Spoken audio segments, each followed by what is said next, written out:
we supposed to do with this?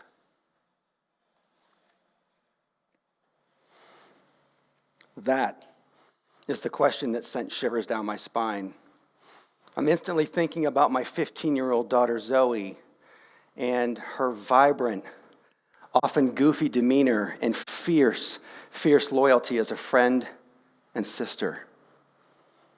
And now standing in my kitchen just 2 weeks after Zoe took her life, I'm facing her best friend, Beth, who's falling apart and confiding in me that she was planning on taking her life before Zoe did. And she's looking to me for advice.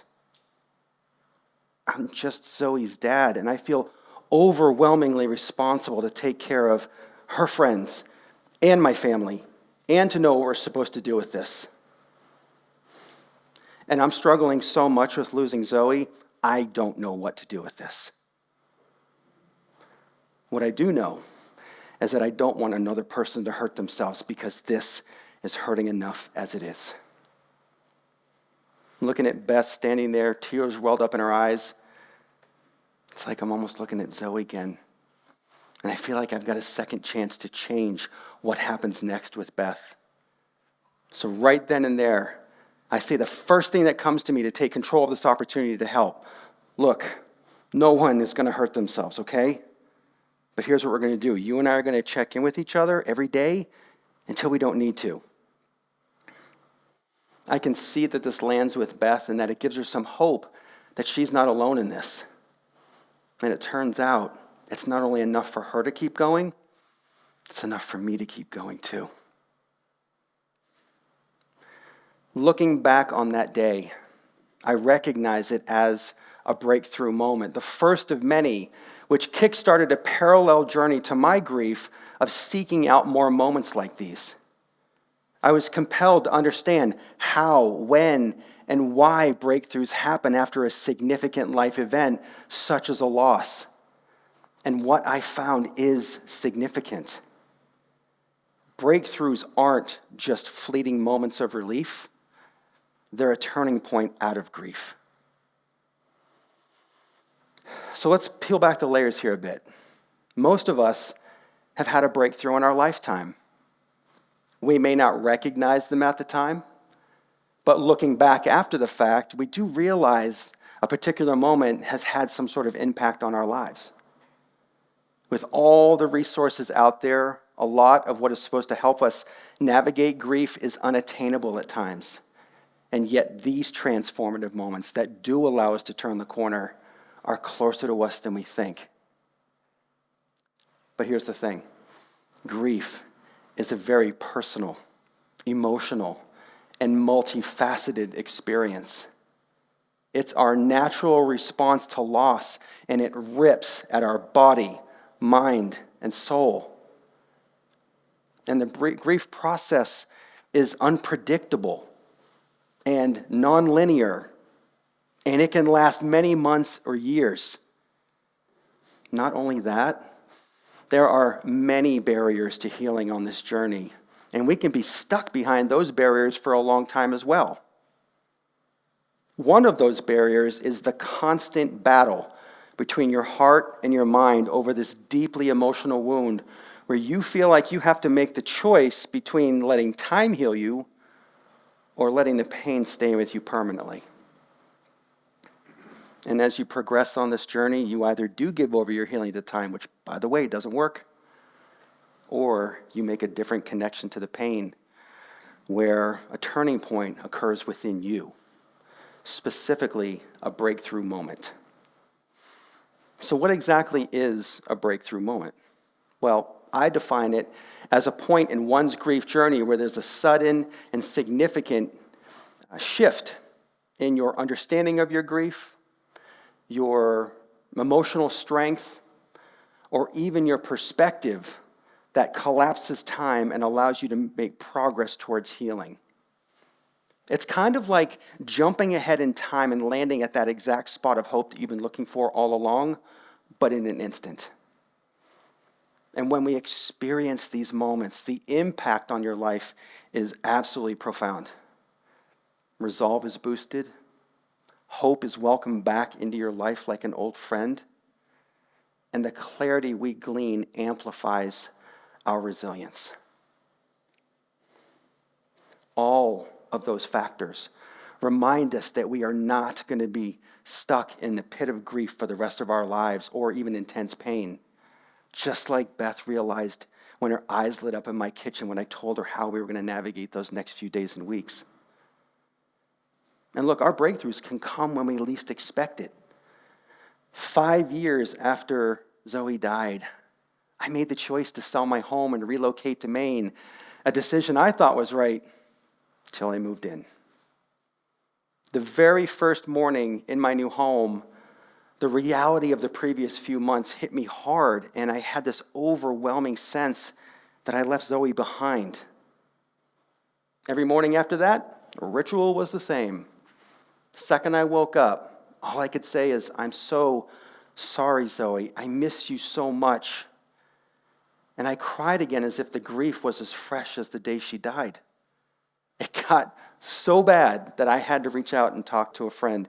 So I actually reached out to a colleague of mine, Brandy, who always has a unique and powerful way of helping me see things differently. When I shared my recent life changes with her, she told me that selling my home was stirring the barrel and pulling up sediment of the pain that I hadn't dealt with yet. She asked, "Eric, what would it mean for you to let Zoe go?" "What do you mean, let Zoe go? What does that even mean?" She's like, no, work with me. What does it mean for you to let Zoe go? I knew what it would mean because my initial response of anger was a protection from feeling the pain. And when I pulled myself together enough to respond, I said, I'm afraid there's going to be a huge gap in between us. She's like, "Eric, man, I know you can hear this, but the gap already exists." Oh. But then she said, "What could you be doing to fill that gap?"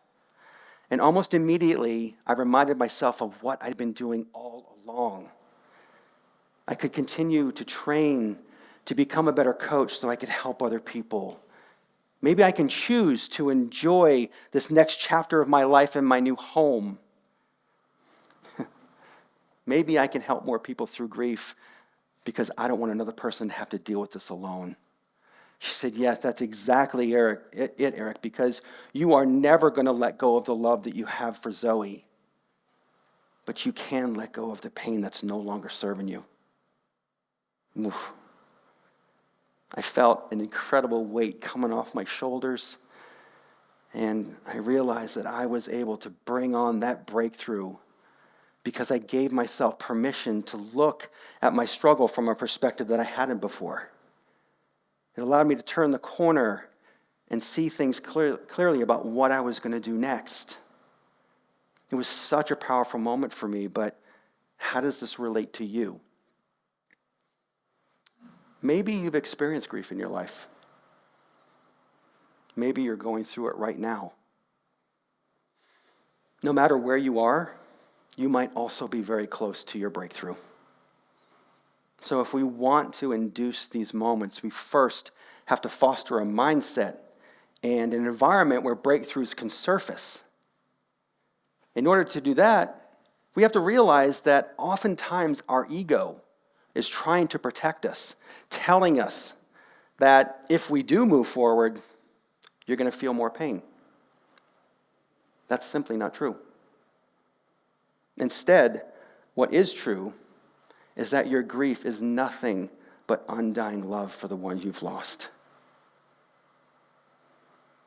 If we want to bring more of these moments into focus, we have to become attuned to the signs and signals that a breakthrough is happening, such as a decrease in the intensity of your grief, but an increase in the optimism. Maybe it's gaining clarity about some aspect of your grief where there was nothing but brain fog before. Maybe it's even having an awareness that you have found meaning in your life again when you weren't sure it was ever possible early on in your grief.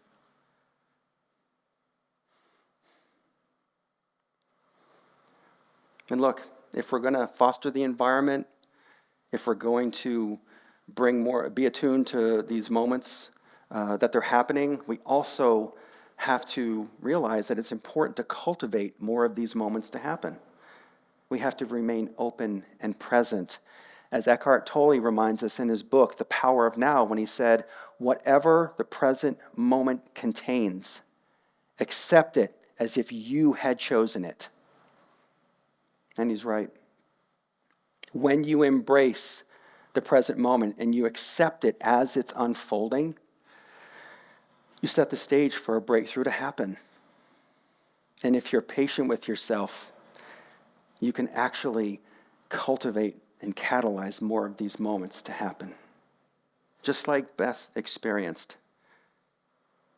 When just finding out hours after Zoe took her life, she realized that if she took her life, the pain wasn't resolved in her, it was transferred. That was a very powerful moment for Beth. And she resolved herself to stay alive. And then 2 weeks later, standing in my kitchen, she cultivated another event, breakthrough event, when she asked me, what are we supposed to do with this? And when I told her, it actually worked. Because 10 years later, Beth is loving life. My friends, I am not here as a PhD. I'm here as a DAD. I'm Zoe's dad. And because breakthrough moments aren't just fleeting moments of relief, I invite you to let them become a turning point out of your grief.